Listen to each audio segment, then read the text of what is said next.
Okay, we are finally ready for the last video of the Nimitz build. And the first thing I did was make these wheels bigger, or the tires bigger, I guess. If you remember from, I don't know, 2 or 3 videos ago, I used the kit tires for the kit supplied crane that's not right for the one I'm doing, and they were just way too small. So to make them bigger, I basically took some styrene tubing that fit over the tires that I had, and I just cut off some thin pieces like that. And so basically that just gave me a little skinny tire that would then fit over the ones that I had. So I glued them on, painted them with the rubber color, and so now I have some slightly bigger tires, and I think it looks a lot better. I basically increased the diameter of each tire by about 20 inches when you think about the scale. Basically, the thickness of that new tire wall is 0.6 millimeters. So, of course, take that times 2 for the increase in diameter. I got 1.2. And at 350 scale, that's approximately 20 inches. I know it's not exact, but it's approximately 20 inches of increased diameter. So again, I think it looks a lot better. Whether it's technically correct or not, I don't know. But it looks the part when you look at reference photos, I think. So that's done. The other thing that I had needed to do that I did was I airbrushed the propellers. Now, this is another thing that I was kind of struggling with, because when you look at some photos of other builds, or even the box art that the model came in, these have been painted kind of a copper color, but when you look at pictures of the real boat, they look more steel. And so what I did was I basically just mixed some steel paint with just a tiny bit of copper, and that's what I got. I don't know if that's correct. But I think it looks intentional, so I think that's going to help it look more realistic. So I just have to put the 4 propellers on, and the only thing left that I need to do is paint on the number 68 onto the front of the deck. I'm waiting for a template for that, because if you remember, the kit decals were not correct. And I also need to figure out how to box all of this stuff up so that when my friend comes to pick it up, things are securely held. He's actually going to be driving, I don't know, 12 hours, 10 or 12 hours to come here to pick all of this up. And I want him to be able to transport it easily. So all of these need to be secured. And so the plan is to use one of these storage containers, and I don't want to drop this. I should probably move all those aircraft out of the way. Of course, you have the little dividers that you can put in there. But with these storage containers, you can fit, for a lot of the aircraft, you can fit 1 aircraft per box. Now, some of the aircraft are going to need to take up a couple of spaces. And even some of the other aircraft, I'm going to have to cut a wall out because it's going to be a little bit too long. But the plan is to make individual cubbies for each aircraft. And I have a couple of these containers. I'll probably need 2 or 3 of them. Now, I don't want them just kind of flopping around in here loose. So I bought some of this padding material. Not as cheap as I was hoping to get. It's like $3. There's actually 2 pieces in here. Notice this is padding for jewelry or tools, so I can cut little squares of this out and line all of these cubbies with it. There's 2 sheets or 2 pieces of this, and I'm kind of annoyed that there are different colors. I kind of wish they were the same color, or at least give you the option to buy all the same color. I guess it doesn't really matter. It's only going to be used for transporting. But that's a nice, soft, kind of padded material that I'll line all those compartments with, and each aircraft will have its own nice little padded, soft little cubby hole to fit in. So I'm probably going to have to buy some more of this. I don't think this is enough to line all of the little cubbies, but I guess we'll find out as we do it.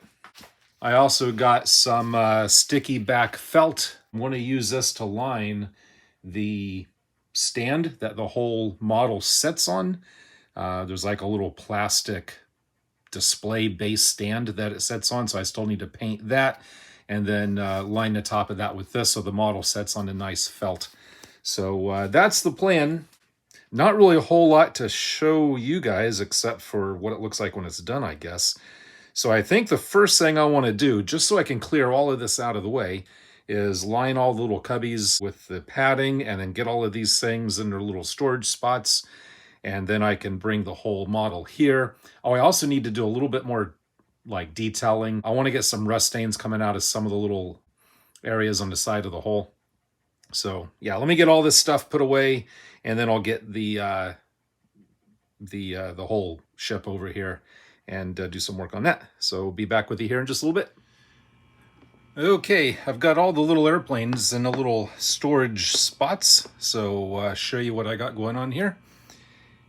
So in the first container, we have these, and as you can see, I've lined everything with the foam. Some of the aircraft, the wingspans were a little too close to the edge, so I didn't have room for the thicker foam, so I just went in with the felt. And some of the ones that are longer, the dividers didn't quite work, so I just put in some felt dividers. Under this piece of foam here, we've got the 8 tugs, and each one has their own little cubby. And of course, some of the other little support vehicles here. There's the Tilly with the bigger tires. And somebody commented and said that they think this is to move around the captain's cutter. I think is what it's called. One of the boats, lifeboats, I think. But I'm not really too sure, but it makes sense. So that's probably what that is. So we've got these all filled up, and take a look at the other container. Oh, and what I'm going to do, I need to buy another pack of this foam, because what I want to do is just have one sheet over the top of it like this. It's not quite big enough, so I might cut a piece in half and put like half here and then half here. So I'll need a couple more pieces of this, but I want the whole top of this covered, so when you close the lid, everything is very well supported. Keep in mind, this is only so my friend can drive them from my house to his house, which is about a 10-hour drive. So these are going to stay flat. If I was mailing these or shipping these, there's no way this would be good enough. Just for keeping this flat in a car for 10 hours, it's probably overkill. But just to keep them from bouncing around too much and to keep them padded around all sides, just in case it does get knocked or bumped or dropped or whatever. And these little models, I mean, they're very robust on their own. I have, in the process of painting and decaling, I have dropped a few of those and didn't cause any damage at all. And I'm talking about dropping from waist height to a cement floor. And they didn't break. Now, a couple of them did, like some of the verticals. Like I dropped one of these. I dropped one of those a while back and one of the verticals broke off, but it was easy enough to glue that back on. Some of the others I've dropped and not a scratch on them. So like I said, this is probably overkill, but I just feel better making sure that they're all fully padded all the way around and protected. So again, there's that container. And I actually did a better job on the second container. This was the first one I did. On the second one, I actually like the way this one looks a lot better. On the second one, I actually used double stick tape to hold that foam all the way around. I could go back and do that with the other one, but again, probably not really necessary.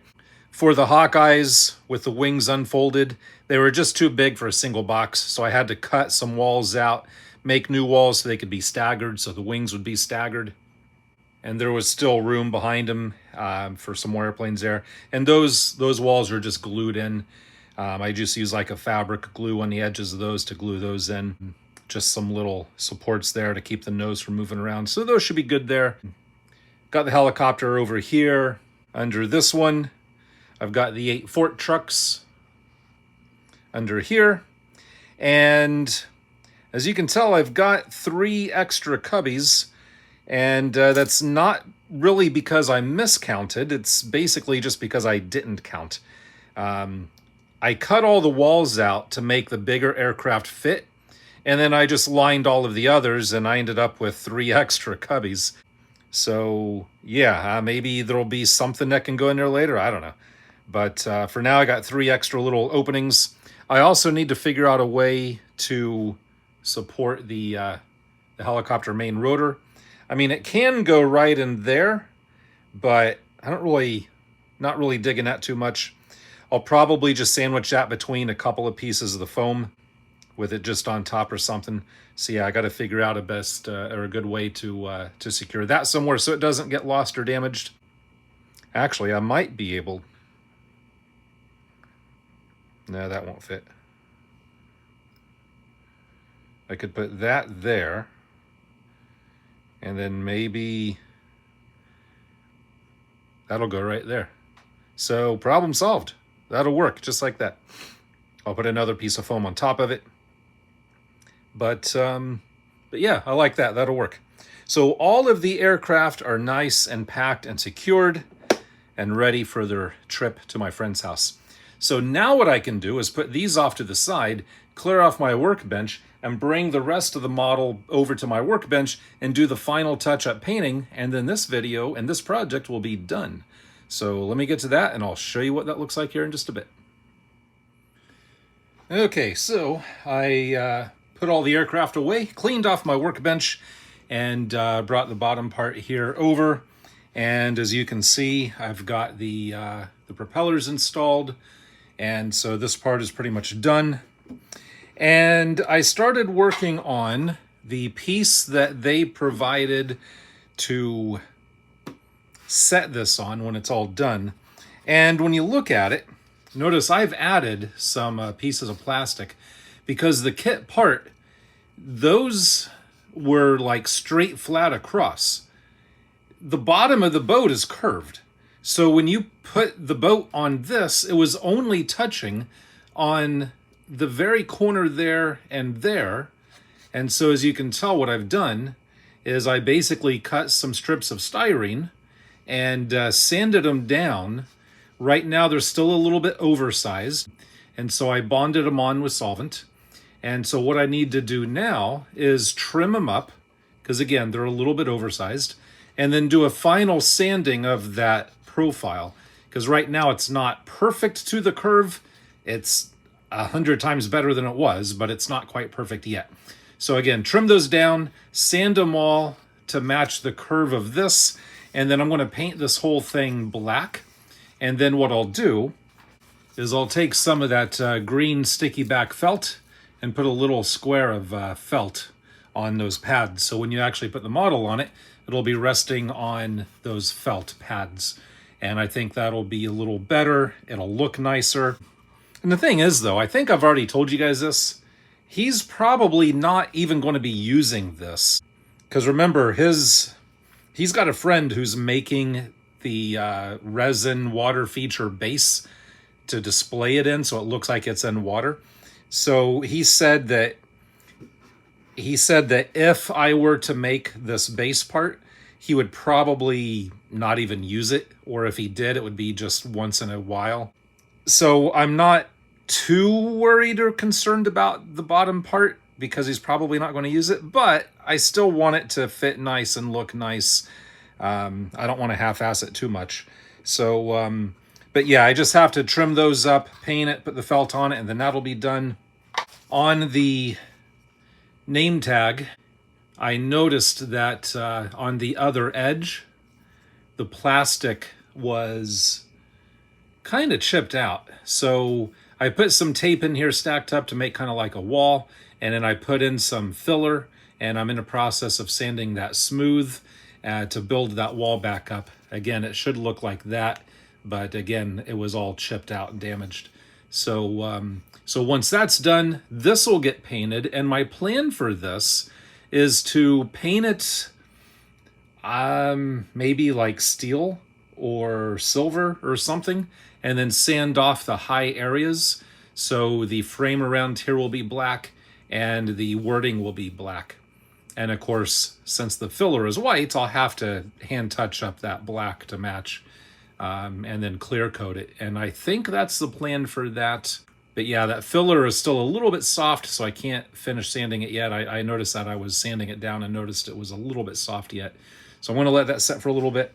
So that's where I'm at now. I just wanted to kind of break in and show you this before it's completely painted and done. So I'll just get back with you here in a few minutes. Okay, so here's that piece done, all painted with the felt tabs. And again, those angles match the curve of the bottom of the boat a lot better. So this then will set on there like that. And again, that just matches that curve a whole lot nicer. And that then sets on there nice and stable and steady. And it's felt contacting the bottom here and not just plastic on plastic, which might scuff or scrape the paint. So I'm very happy and pleased with the way that came out. I think that looks pretty cool. And then also we have this piece. So again, I sprayed the silver and then sanded and scraped off the silver paint off of the raised letters and the edge. And then I went over it with a clear coat. And so now that's done. And I think it looks pretty good. I have no idea if he's actually going to use this or not, but if he wants to, I think it looks good. The next step for me now is to get the rest of the model over here and then do what I've been putting off for far too long, and that is the weathering. If you take a look at the box art, you'll notice that there's very slight rust and weathering along here, and that's what I want to try to duplicate. You can see a good example of it right along here, and also if I can get the box to fit under the camera here, like around the anchor point. So again, that's what I want to try to duplicate. When you take a look at that, they don't show any of that. And when you take a look at the other side of the box, on their example, there's no weathering on that either. That's just straight painted, zero weathering or shading or nothing. So again, I'm going to try to duplicate the cover here. And this is something that I'm not really that great at. And I told him that when we agreed for me to build this, and he said, that's fine. He said, just a little bit of minimal rust coming out of some of the sides is good enough. So that's the next step. And the plan is to use this. This is a wash for rust effects. And I also have some of this. That's kind of a rust dry powder stuff. So we'll try those and see how it goes. So let me get the rest of the model set up here and to show you what that looks like. Okay, so here's kind of what I've got so far. Like I said, weathering like this isn't something that I am good at. And because I don't have a lot of practice with it, I just don't do it a lot. And like I said, I'm trying to mimic the box art, but it's one of those things where there's a kind of, as far as I can say, there's kind of a fine line between too much and not enough, or too much and just right, or just right and not enough. I don't even know what I'm trying to say. But yeah, trying to kind of mimic the box art using the rust powder here and the rust wash. So like I said, let me just kind of turn this whole thing around, and then, because I haven't done the other side yet. So let me turn this around and I'll kind of show you the process. And something else I'm kind of noticing on camera, this has a really subtle effect. Like I brushed some of this like around here, but it doesn't show on camera very well. It's more visible in person. And I did some in just some different spots and along here. That's from the wash. And that might even be too much. I don't know, that might be too much. But, and some of the dry powder, I did some more around there and around here and along here. I might need more here maybe, I don't know. But anyways, let me flip this thing around like I said, and I'll show you how I'm doing it. Okay, so not sure how well this is going to go trying to hold the camera with one hand and do it with the other hand. But I'm just dipping a skinny little brush into the wash, and I'm just going to kind of go in here and just kind of pull it down. And I'm thinking that it should be kind of straight down or angled back. And then I go into just a dry brush and just kind of blend it in a little bit like that. Like I said, this might be a completely wrong or bad technique. I really don't know. But that's kind of how I'm doing it. Now for the powder, let me see what happens if I just kind of come in up here a little bit and just kind of hit that a little bit, kind of where the anchor is.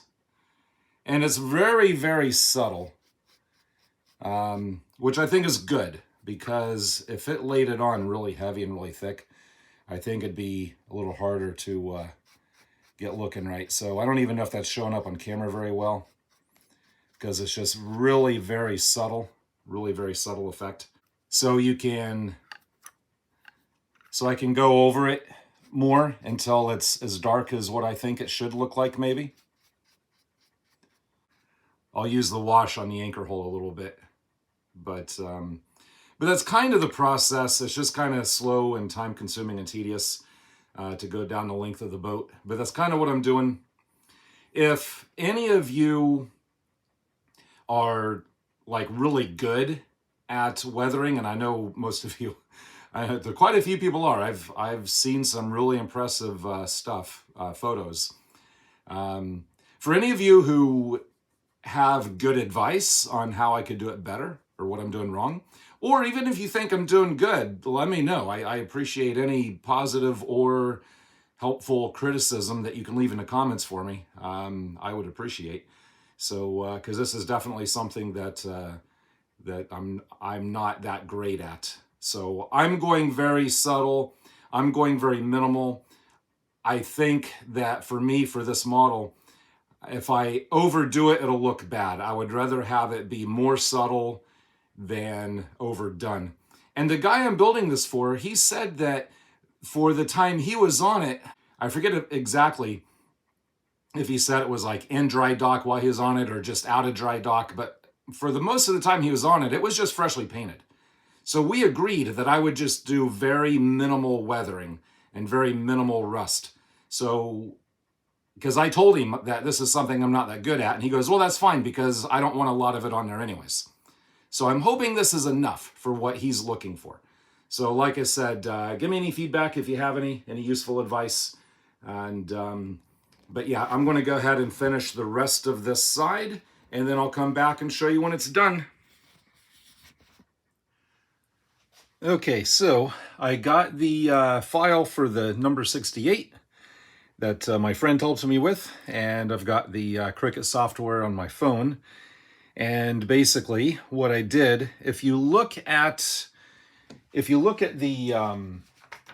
paint guide that comes with the model, you'll notice how if you use their decals, they're on top of the catapults.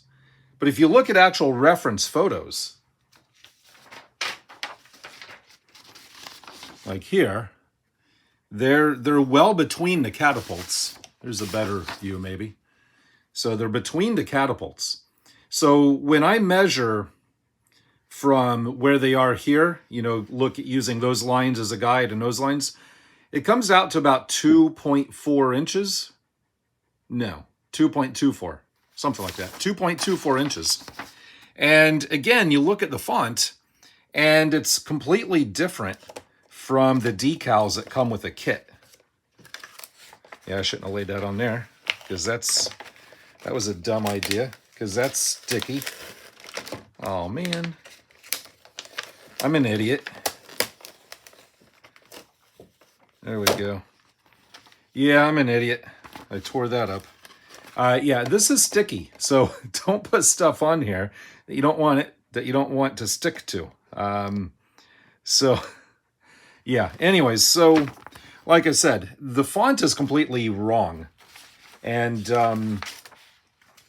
not only is the font wrong, but notice the letters are supposed to be, or the numbers are supposed to be like just outlined, like hollow, whereas the decals from the kit are solid. So anyway, so I've got the file on, so I've got the file here. There's the what the file looks like, and I got it set to, so there's the dimensions, 1.24 by 1.28. And all you got to do is click make, and then it comes to that screen, and then next.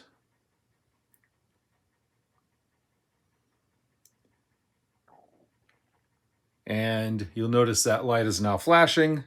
So we just hit go, and it'll do its thing, should.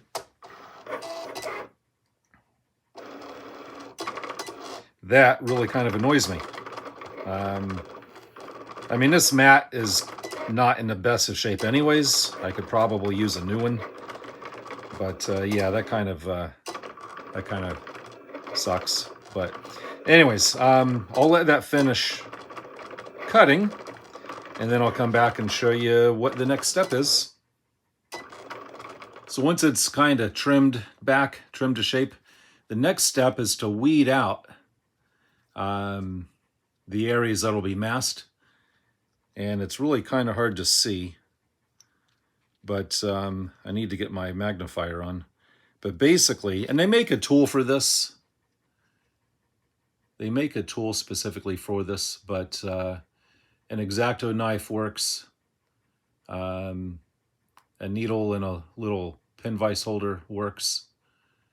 But you basically are just pulling out the area that will be painted, the area that'll be airbrushed. So there's one piece. Let me finish that up. Like I said, I need to get my magnifiers on so I can see what I'm doing better. But let me finish that up, and I'll be right back with you. All right, so there's that finished up. The next step then is to cover that with I believe they call that the carrier film. So we're just going to cut that just a little bit bigger.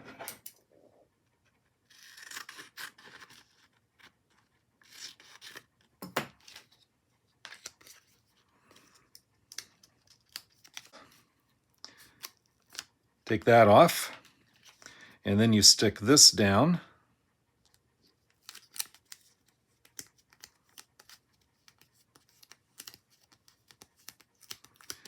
So now we peel the back off of this.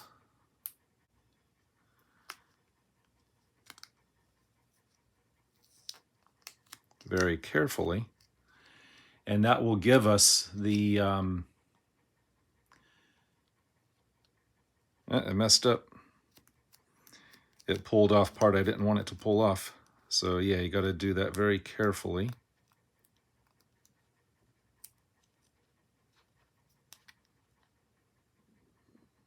There it goes, that's better. So now this sticks onto the model, and then we peel off the carrier film, and then we'll airbrush around there. So let me get this set up on the model, and I'll come back and show you what that looks like. We'll just put that back to keep the dirt off. So we'll be back in just a minute. Okay, so I've got the carrier film removed and then masked around it. And I also masked off, so that edge along there gets white as well. I never did that white. So I'll get all of that painted, and then I'll come back and unmask it, show you what it looks like. Okay, so I guess we'll unmask it. Now, I purposefully did it a little bit on the light side. I didn't want to just lay it on thick. That, you know, I didn't want it to look like they had just painted it on the boat. I wanted it to look kind of light and faded like the rest of it. So that's always kind of a judgment call. So let's unmask it and see what it looks like. And hopefully it's not too dark or too heavy or too light, I mean. And I spent several minutes making sure that it was centered and even. So if anybody wants to say it's crooked, that's just the camera of the angle. Yeah, you know what I meant. Trying not to bump the antennas and breaking them off. The paint is dry but not fully cured. That's why I'm being a little bit careful, because I don't want to jam a finger into it.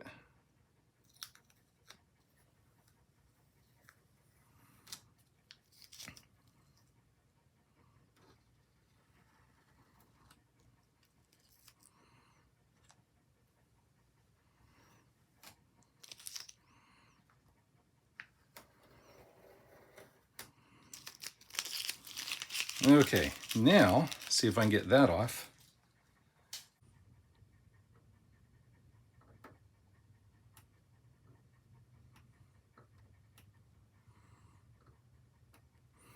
Those tweezers are junk. I don't want to get my fat fingers in there too close, just in case the paint's not fully cured.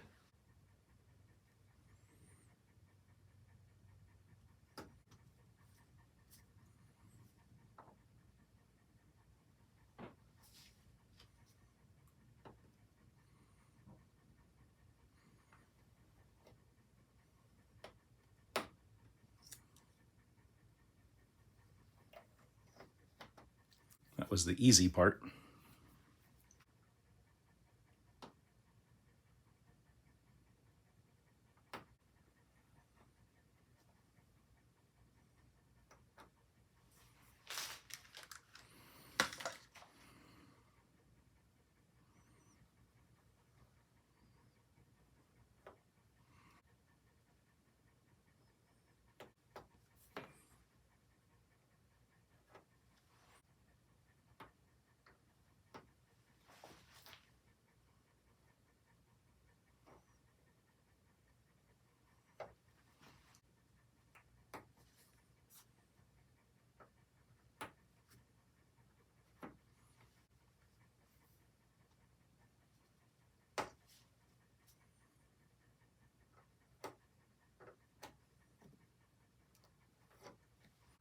Okay, that looks good, but I think it looks too good. It's too bright.